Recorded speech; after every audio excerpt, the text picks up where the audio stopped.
Welcome back to the Honest Art Podcast. Before I get started, I have a kind of a funny story to tell you.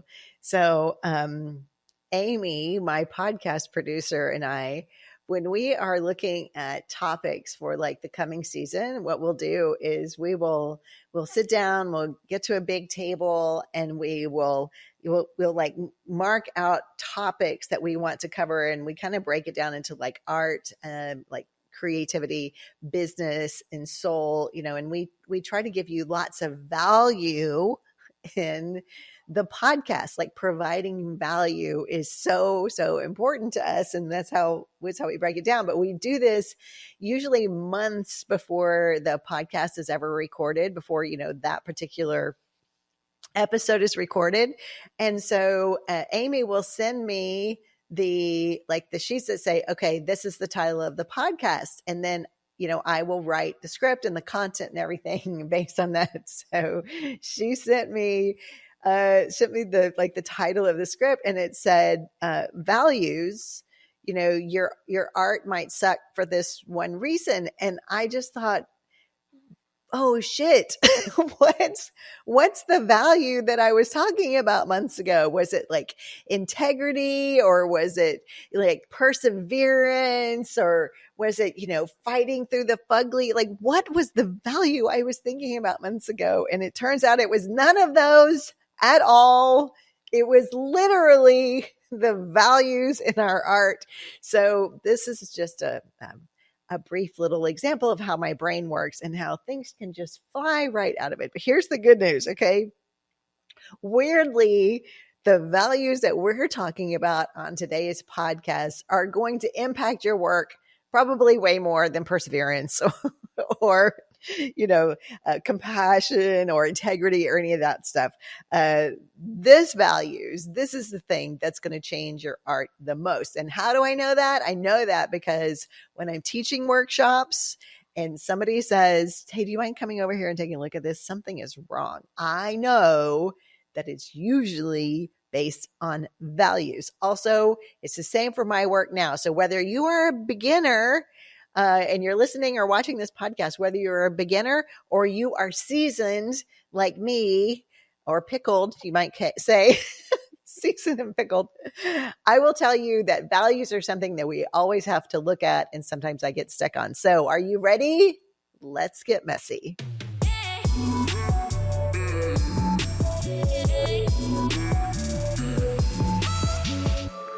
Okay, so let's get into this. What are values? So values basically just means the difference between light and darkness, okay?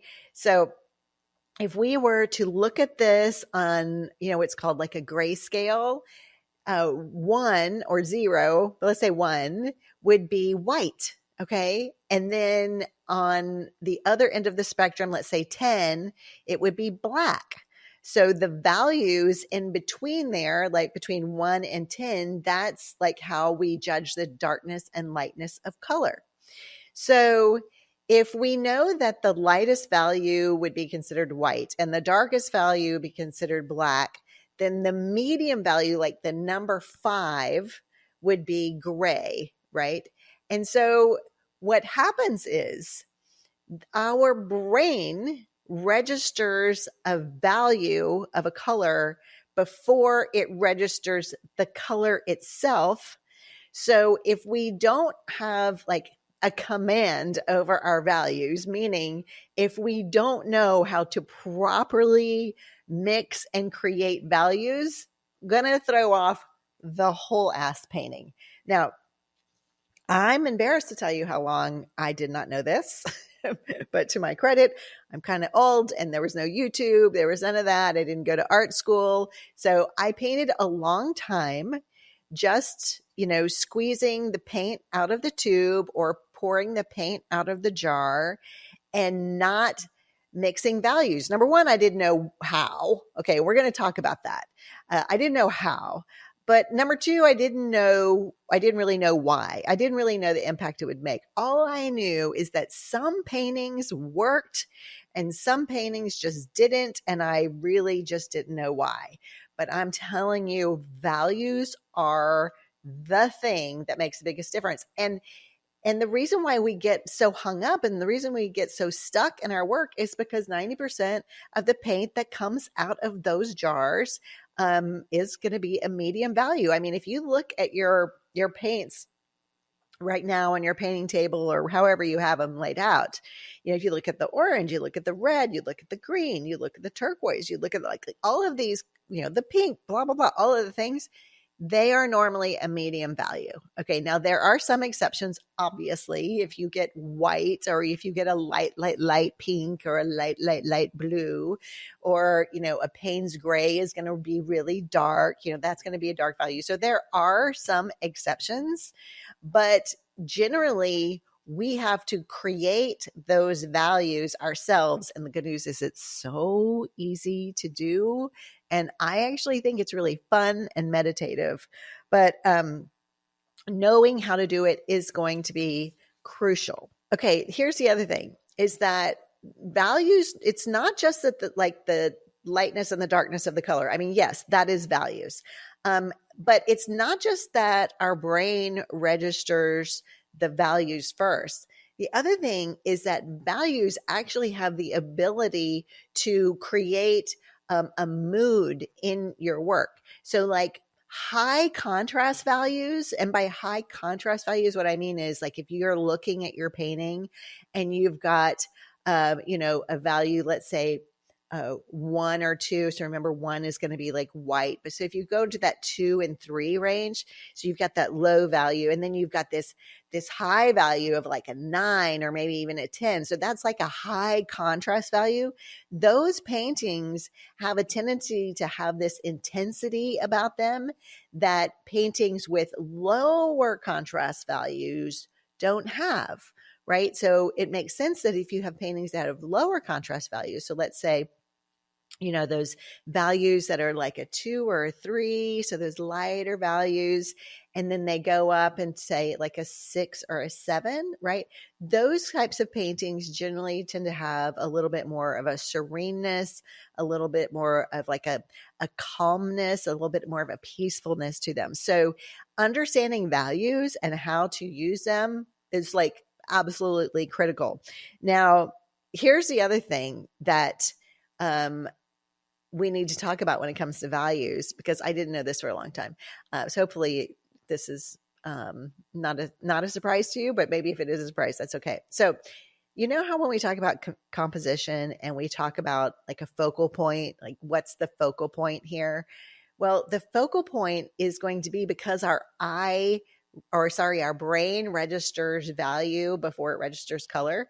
It's going to go to the focal point first. And the focal point is going to be where the darkest value and the lightest value meet, right? Because that contrast is going to be where our brain goes. So if you're creating, maybe you're doing a landscape or, even just abstract expressionism, really representational, it doesn't matter what it is. If you are really wanting the viewer to go to certain areas of the painting first or to really focus on that, their brain is going to go to where the darkest value and the lightest value meet. So see, there's like so many reasons to understand values and what they can do for us. The Honest Art Podcast is now on Patreon. And if you're like me, I didn't know what that was, but this is the good news. It's a private community platform, so you can get even more from the Honest Art Podcast. So exciting. So as little as $1 a month, you can get early access to episodes, and for a little bit more, just a few more bucks, you get things like behind the scenes shenanigans that I'm up to. You get connection within the community of Patreon. We get to do Q&As. It's just a little bit more intimate, and you get discounts. You get early access to workshops, all kind of things. So consider joining my Patreon community, and you can do that at the link in the show notes.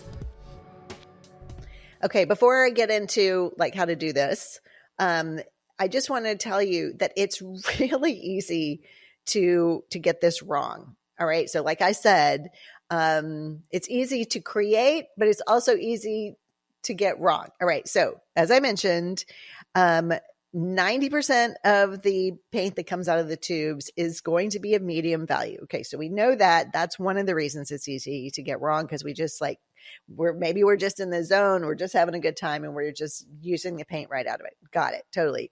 But the other reason it's easy to get wrong is because when we are adding paint, so let's say we're creating a light value. And so we're adding some of the color, whatever color we choose. Let's say it's a green, right? So we're taking some of that green and we're wanting to create a light value. So we're adding it to the white.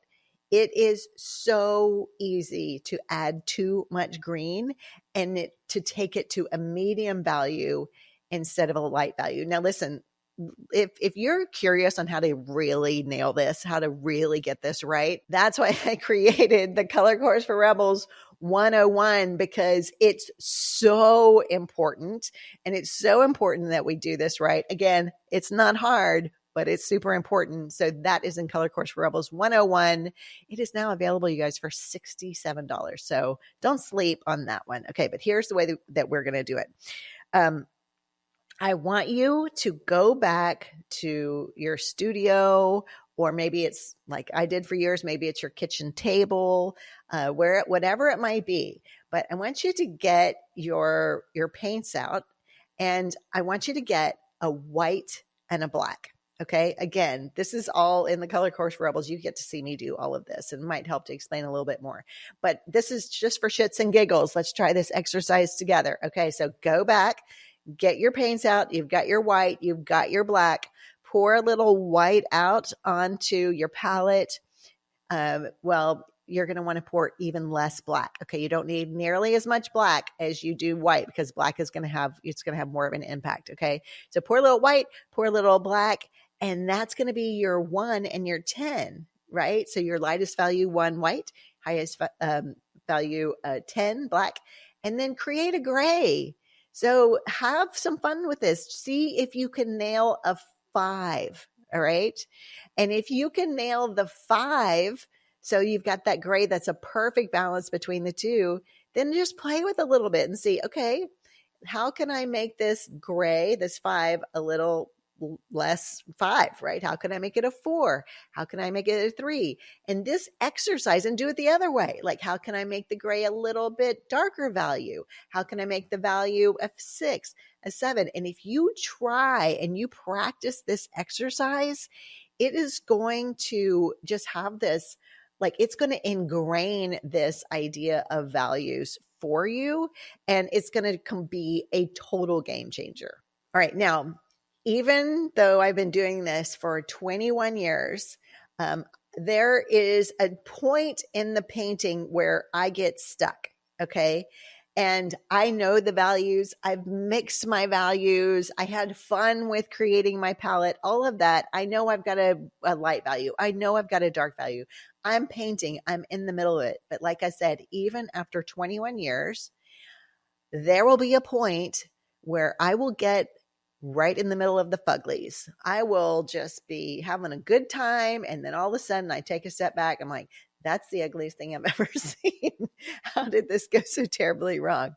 Right? Okay. This is when I know if I'm going to get unstuck, the first thing I've got to look at is my values, because, you know, when it's all fine and dandy. It's all lots of fun when we've got that palette, you know, the paints on the palette, and we've got separate values. But man, when you start putting that paint on the canvas and things just kind of blend and they just kind of start going everywhere, especially if you're, you know, doing abstract expressionism, and then you step back and you're like, God, what went wrong? I'm telling you, most of the times, especially for me, it's values. All right. So I cannot understate how important values are, but I also can't understate how simple they are to create. It's more than just adding a little white, by the way, or adding a little black. You want to have a nuance, because when you add that nuance, when you add that gray and you create that really cool tone,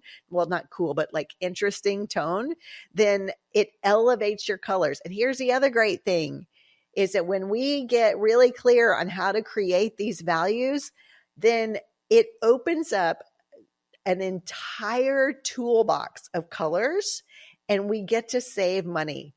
Means that we don't have to keep running back to the art supply store or going back to, online to buy all these paints because, now we need some lighter color paints. We need some darker color paints. Right? We get to do that all on our own. So not only do we become a better artist, not only does it elevate the quality of our art, but we also get to save money when we know how to create our values. All right, so don't sleep on it.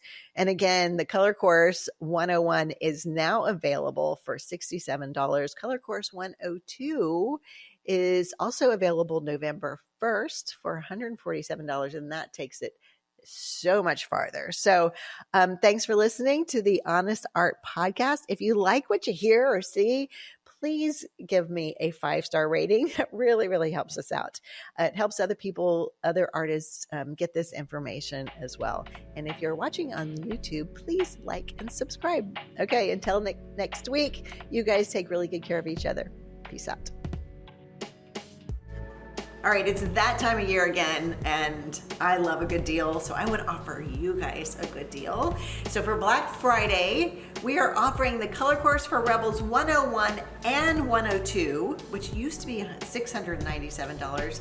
Together, they're going to be $197 for Black Friday. Plus, if you want to join my Patreon community and have been wondering, I don't know how to quite do that or where to get in, you can also join my Patreon community for only $20 a month for Black Friday. So go to the link in the show notes and you'll get all of the deets. You got to get on my email list to get all of the deals. All right, see you Black Friday.